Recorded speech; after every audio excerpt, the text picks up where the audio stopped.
Chapter 1 DNF. The straight opened before the two race cars, an oily river, speckled yellow by the evening sun. They shot down the tarmac in succession like sapphire fish, streamers of wild magic billowing from their exhausts. They roared toward the turn, precision movements bringing them within centimeters of one another. The following car veered to the inside. The leader attempted the same. Their tires only touched for a moment. They interlocked, and sheer torque threw the leader into the air. Jagged chunks of duraplast glittered in the dusk as the follower's car passed underneath, unharmed but for a fractured front wing. The lead race car came down hard, twisting eruptions of elemental magic spewing from its wounded-powered unit. One of its tires exploded into a hail of spinning cords, whipping the road. In the background, the other blue car slipped away down the chicane. Nyla's car. The replay lost focus and reset. The crash played out again and again on the hollow projection in front of them, and Nyla Brio tried not to sigh. She had seen plenty of wrecks before and caused more than her share of them. Crashes happen, she said. Not when the cars are on the same bloody team, Nyla. Claire Asby, the Lang Autosport team principal, stood at her mahogany desk, hands folded behind her back. The office looked less like the sort of ultra-modern workspace Nyla had seen on other teams, and more like one of the mansions of Origin, replete with antique furniture, incandescent lighting, stuffed big game heads, which Nyla hated, and gargantuan landscapes from planets she had never seen. She supposed the decor favored a pale woman like Claire, but it did nothing for Nyla's dark brown complexion. The office didn't have any of the bright, human-centric design and ergonomic beauty of her home, but team bosses had to be forgiven their eccentricities, especially when that boss had led them to as many victories as Claire had. Her teammate, Christoph Cater, chuckled and rocked back on his heels. Nyla rolled her eyes at the pretty boy's pleasure. They should have been checking in with the pit crews, not wasting precious time at a last-minute dressing down. The cars hovering over Claire's desk reset and moved through their slow-motion calamity. Claire had already made them watch the footage a few dozen times after the incident. Nyla's car drove for the inside and Christoph moved to block. The incident had cost her half her front wing, but Christoph's track weekend had ended right there. I want you both to run a clean race today. I am begging you to bring those cars home intact at all costs. Nyla shrugged and smiled. That'll be fine, provided Christoph follows a decent racing line. We were racing. I made a legal play and the stewards sided with me. Nyla loved riling him up. It was far too easy. You were slow and you got what you deserved, a broken axle and a bucket of tears. I got a 5-second penalty, she winked before continuing, which cut into my 33-second win considerably. That, my friends, is how we open up A Big Ship at the Edge of the Universe by Alex White. This is book 1 of the Salvagers series. And continuing I'm all into sci-fi mood reading. This was a buddy read that I started with Michelle Lexi. And as ominous as the first chapter's title sounds, DNF, it was fitting for this buddy read because one of us did not finish the book. She got about 120, 130 pages in and decided it was not for her. Her issues with the book revolved mostly around, at least from my understanding, that it was higher action-packed than what she had wanted out of a book, which is perfectly acceptable and reasonable. It definitely is heavier on action than one might expect going into the book, but that's not necessarily a detriment unless that's something that you don't really like. So it definitely can play a big part for people as to whether or not they find enjoyment in the book itself. I happen to really enjoy it. I found it to have good pacing, good characterization, an enjoyable plot as a whole. Yeah, I liked it quite a bit. And it's interesting because it opens up with a character who is a race star, and I'm not a fan of racing, so that chapter didn't really resonate strongly with me. Um, Somebody that likes NASCAR or other racing might resonate better with the character of Nyla, and she grew on me over the course of the book. She is one of your two point of views in the book, and the other one is a gal named Boots, who was kind of an older gal who's kind of down on her luck, facing financial struggles, um, and she is by far the more interesting character to me. Used to be a fighter in a war, was a hotshot pilot back in the day, um, for flying fighting ships,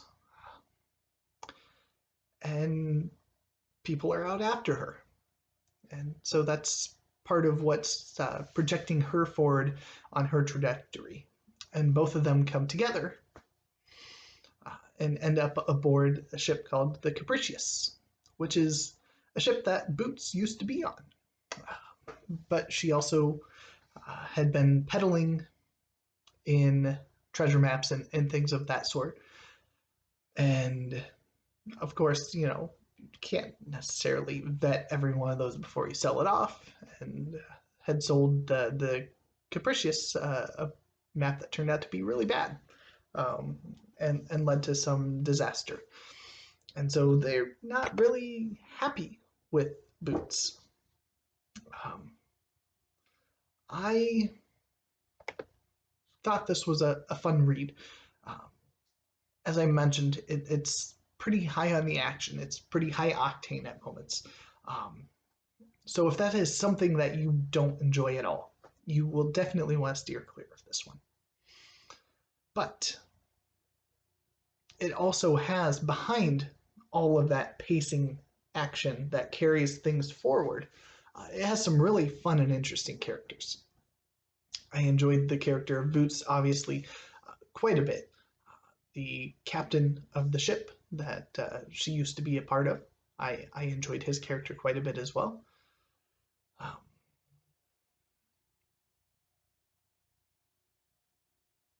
it definitely gave me vibes of Firefly. And again, I haven't read Long Way to a Small Angry Planet yet.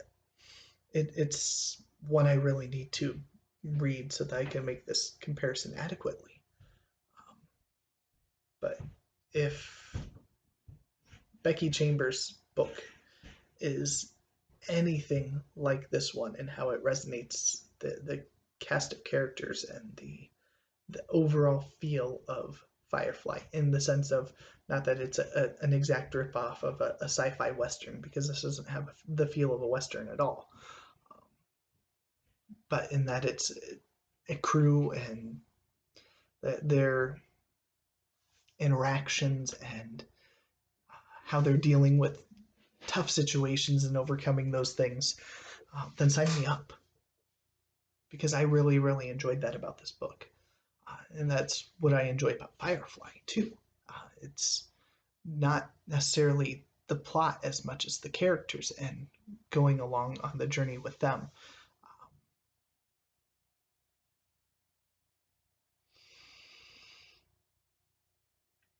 One of the other things that drew me in early on this book and that kept me interested, that made me want to read more, is a blending between sci-fi. So you think ship space, uh, interstellar travel, technology, all of those things. And it has magic in there as well. And that's actually a pretty significant plot point, because just about everybody in the world is able to do magic of some sort. They have to trace out, little kind of glyphs, almost, in the air to do their spell, and everyone has kind of their specialization. For instance, the captain of the ship is specialized in generating shields, to buffer the defense of the ship, and the race car driver Nyla, her specialization is a mechanist, so she's able to interact with machines and kind of override their systems or get really in tune with them and make them work at their optimal capacity. And one of the big plot points in here is that Boots is one of the few people who are unlucky enough to be born without any magical talent. The derogatory term for them is dull fingers, because she can't trace the glyphs and make spells happen. So that's also a really fascinating dynamic that comes into play multiple times throughout the book, in more than just derogatory ways. Although it definitely presents a barrier between Boots and some of the other people on the ship initially, probably through jealousy, you would think, and rightfully so, because everybody else has this thing, and when you're the one that's not in the in crowd, you want what everybody else has. You can't see how special your own uniqueness makes you. Although there will be times when she's reminded of it in ways both good and bad.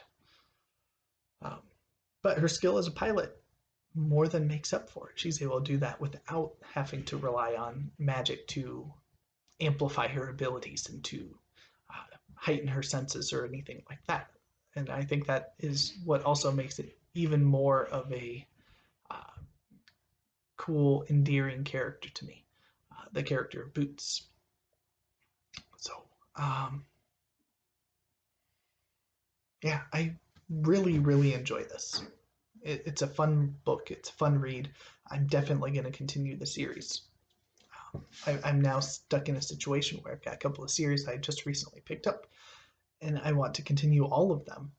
So it'll be a matter of prioritizing that along with everything else I want to get to. And so I definitely think I'm going with the Scalzi Interdependency series first, since I've got books 2 and 3 on my shelf now. But I think this might be the one that would follow that up as continuing the series. As much as I liked Velocity Weapon, I think I like this just a tad bit more. So, continuing my recent trend, I'm going to do a 1-star review and a 5-star review for you.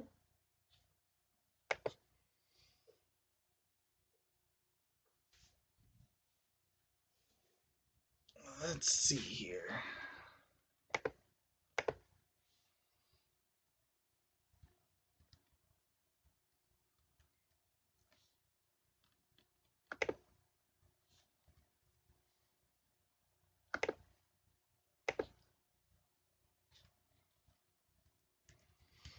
All these 1-star reviews are really, really short, so we'll just go with the one that I initially found.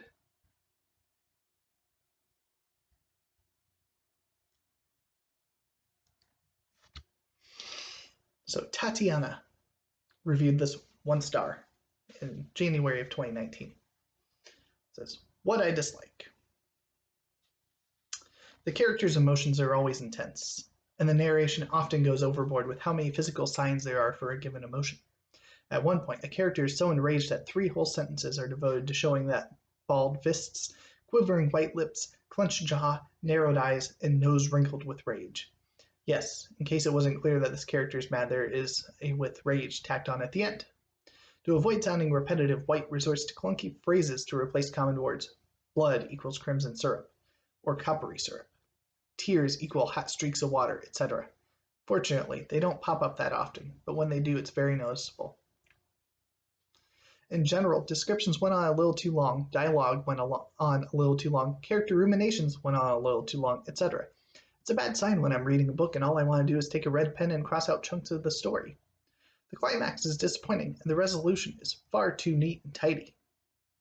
What I like? Boots' snide comments. I'll read one other because it's really, really short here. And it catches something that could be a risk. Reviewers need to stop comparing books to Firefly. They raise my expectations to a ridiculous height, and the books never live up to the hype. Magic and spaceships combined sounds intriguing, but the author never really pulled it off. The characters were boring and never truly fleshed out. They certainly didn't approach the fully rounded personalities of the Firefly crew. The backstory was parceled out in pieces and never fully explained. I won't be finishing the series. Well, Stacy, from November of 2020, did the show Firefly flesh out all of those characters in the first third of the TV series? No.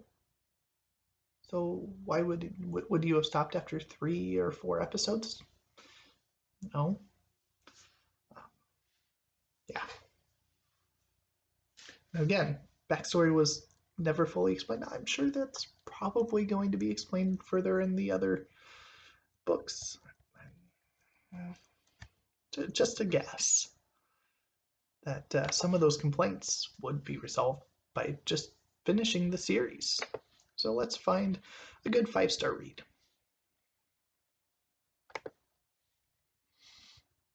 Okay. So I'm going to read 2 of them here. So Nicholas in 2018 reviewed this as 5 stars. I loved this book. The story was fantastic. Pacing was breakneck, and everything about the setting, from the sorcery-powered race cars to the spaceships and the starfighters to the badass murderous exoskeleton named Ranger, was incredible.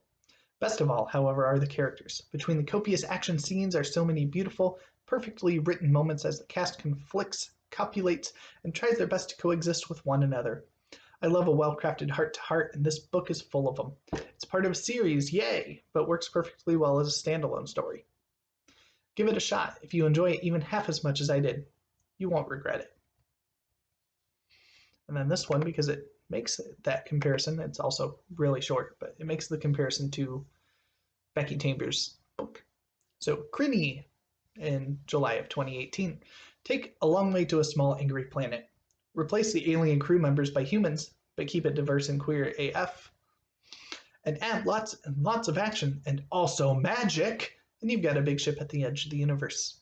This found family anti-hero squad of space witches takes you on one hell of a ride, feels and sexual tension galore included. That I don't know about the comparison of to Chambers and how accurate that is, but that sums it up well.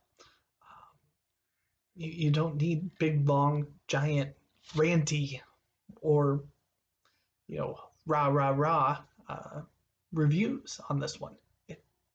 It's great. It's fast paced. It's got good characterization. They've got good conflicts. It's got magic, which I felt was done quite well, fleshed out, not with copious amounts of detail like you would get in something like a Sanderson book, but believable enough and an integral part of the story, and utilized in understandable ways.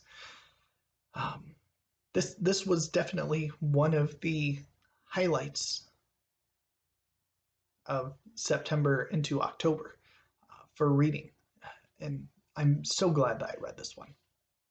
I'm so sad that Michelle was unable to press onward. The action pacing doesn't get any better, but it sure was one heck of a whirlwind of a story. If you have read it, let me know what you thought of it. If you haven't read it and plan to, let me know that too. I'd be excited for you when you get around to starting it, because I think this is fantastic. I'd love to chat about it with more people, and maybe find somebody that still needs to read books 2 and 3 as well, and partner through those. Yeah. Hopefully you enjoyed the review. My next review will be going up for Pillars of the Earth. Sorry for those that were hoping to have that this week. I promise it will be next week. I will not be bumping that back, but I wanted to get this back to the library because it's a library copy, so I want to get it back so that somebody else can check it out and enjoy it. And hopefully there is somebody locally that does check it out and enjoy it. So thank you for watching. And come back Thursday for Poetry Thursday, where I'll be reading some more Tennyson. And I would challenge you, if you have a channel, to make your own Poetry Thursday contribution this week. I look forward to it.